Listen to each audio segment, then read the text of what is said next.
Joseph Stalin. The name itself, well, it brings up these images of an iron-fisted dictator, right? But he was also an architect, the architect of one of the most rapid and, frankly, brutal economic transformations in human history. He took a nation that was basically stuck in the medieval past and dragged it, kicking and screaming, into the industrial age. But how on earth did he do it? And what was the real cost? Let's unpack the brutal reality of Stalin's economic revolution.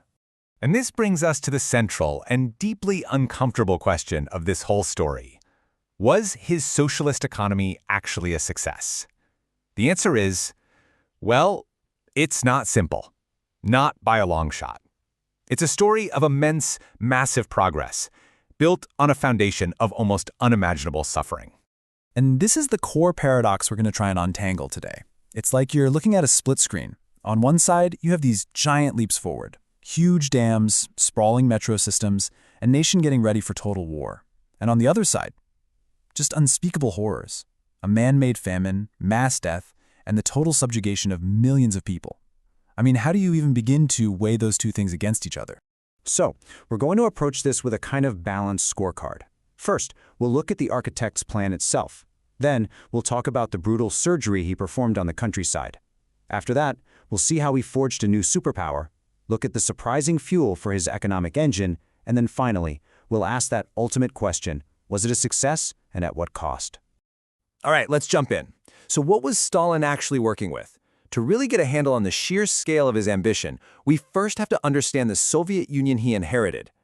And this wasn't just a developing nation. In so many ways, it was a medieval one. Just try to picture this. A vast, sprawling countryside with almost no electricity. Most buildings are just single-story huts.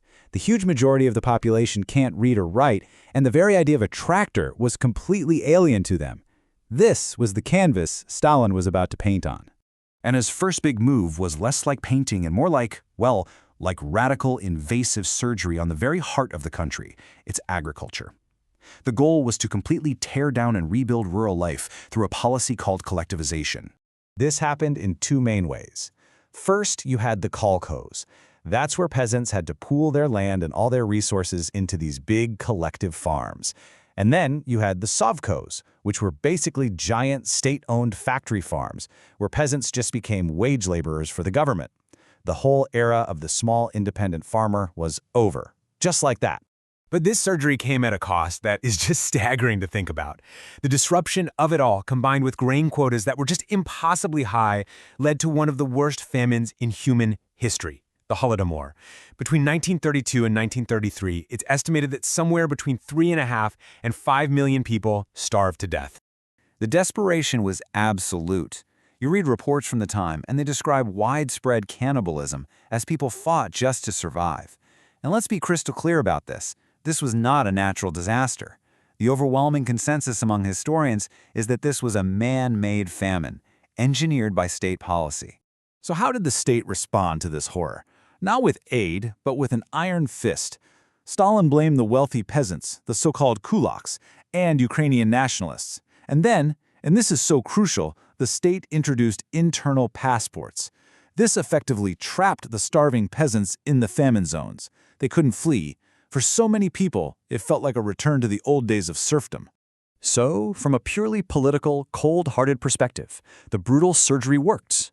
By 1941, every single farm was collectivized. The peasantry, which was once a potential force of resistance, was now completely under state control. The human cost was simply written off. The political objective had been achieved.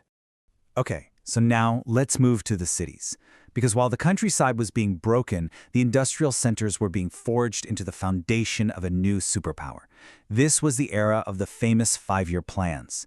These plans were a series of incredibly ambitious nationwide economic goals. The first one was all about heavy industry, coal, iron, and steel. The second plan built on that with massive infrastructure projects. And the third plan began shifting the entire economy towards defense because they could see war on the horizon. Now, if you listen to the propaganda, you'd think these plans were always met way ahead of schedule. The reality was a bit more complex. The goals were astronomical, and while the actual achievements were still incredible, doubling coal and trebling electricity in just 4 years is huge, they often fell short. And why? In a word, fear. In a system where failure could literally be a death sentence, nobody dared to report bad news.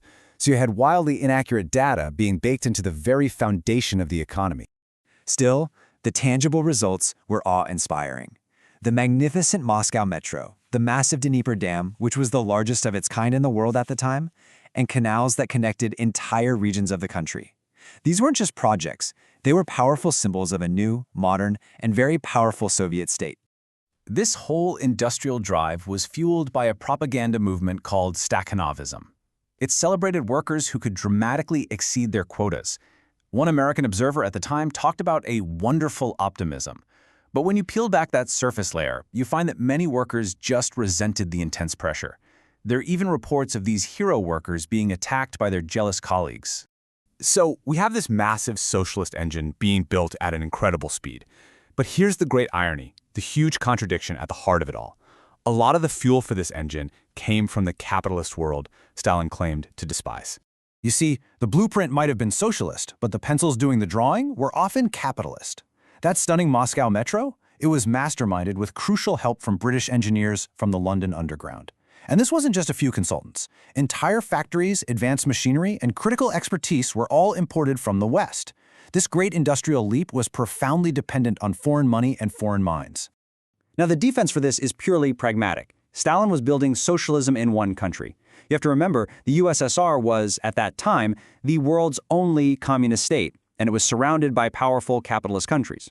The argument basically goes that they had no choice but to use the tools and expertise available to them no matter where they came from. And that brings us to our final section, where we put it all together. We've seen the incredible achievements and we've seen the absolute horrors. So let's lay it all out on our final scorecard. The breakdown is just stark. In agriculture, the achievement was total political control. But the cost was the Holodomor and the virtual enslavement of the peasantry. In industry, the achievement was rapid modernization and getting the country ready for war. But it was paid for with a deep reliance on the capitalist world and the long-term stagnation caused by Stalin's own purges of his best and brightest. So what's the final verdict? Well, it's a conditional one. You can only call Stalin's economy a success if you are willing to forgive a human cost that is, for most of us, completely unforgivable.